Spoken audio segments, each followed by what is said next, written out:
Chaque personne a sa propre définition de la fidélité et chacun réagit différemment face aux aléas de la vie. Découvrez les tendres conseils d'une grand-mère envers sa petite-fille. Une jeune femme rend visite à sa grand-mère et lui confie ses problèmes privés, notamment avec son. Apparemment, ce dernier a été infidèle. Elle est effondrée et ne sait pas comment réagir. Voici les conseils de la vieille dame qui peuvent servir pour tout le monde. Une femme demande conseil à sa grand-mère au sujet de son époux infidèle. Cette femme est épuisée de cette situation avec son époux. Est-ce qu'elle doit le quitter? Sa grand-mère décide de se mettre derrière les fourneaux face à sa petite fille. La dame âgée remplit 3 casseroles d'eau et les place sur un feu vif. Quand l'eau se met à bouillir, la grand-mère met dans la première des carottes, dans la seconde. Enfin, dans la troisième, elle place des grains de café. La cuisson continue. Une recette de cuisine comme leçon de vie. Au bout de 20 minutes, elle arrête la cuisson des aliments et met le tout dans une même assiette. La femme âgée se tourne vers sa petite fille et lui demande « Dis-moi ce point des carottes, des œufs et du café », répond-elle. La grand-mère lui demande de toucher les carottes sont molles. L'œuf est dur et elle ôte sa coquille. Ensuite, elle goûte au café qui a un arôme intense. Qu'est-ce que tout cela signifie, grand-mère?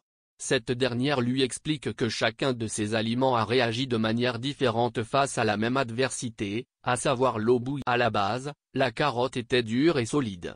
Pourtant, après la cuisson, elle devient molle. Ensuite, à l'origine, l'œuf est plutôt fragile. Pourtant, à la suite de l'eau bouillante, son cœur liquide s'est renforcé et est devenu solide. Enfin, les grains de café moulu ont transformé l'eau claire en café noir. Chacun réagit différemment face aux aléas. Lequel de ces objets es-tu? Demande la grand-mère à la jeune femme.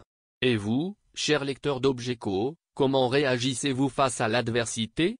Est-ce que vous êtes une carotte qui paraît forte, mais qui s'affaiblit devant les problèmes? Ou bien êtes-vous plutôt un cœur fragile, mais qui s'endurcit dans l'épreuve?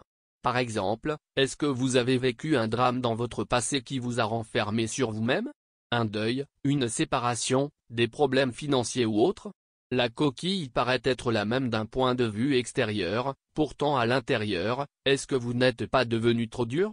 En effet, un esprit dur dans un cœur dur. Sinon, est-ce que vous êtes ce grain de café? Ce dernier qui a le pouvoir de modifier une source de blessure, comme l'eau bouillante, en une saveur au goût intense et délicieux?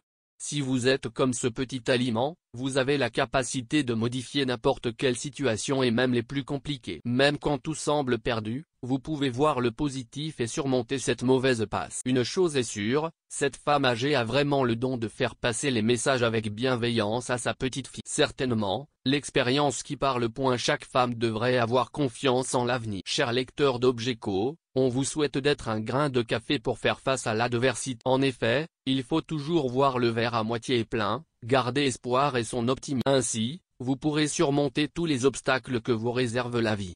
Dans le lot, vous aurez aussi de très belles surprises. Les hauts et les bas font partie de l'existence, c'est inévitable. Rappelez-vous aussi qu'une situation n'est. La vie est en mouvement constant. Face à un problème, demandez-vous si celui-ci sera encore un vrai souci dans un an ou si ce n'est pas le cas, tournez la page.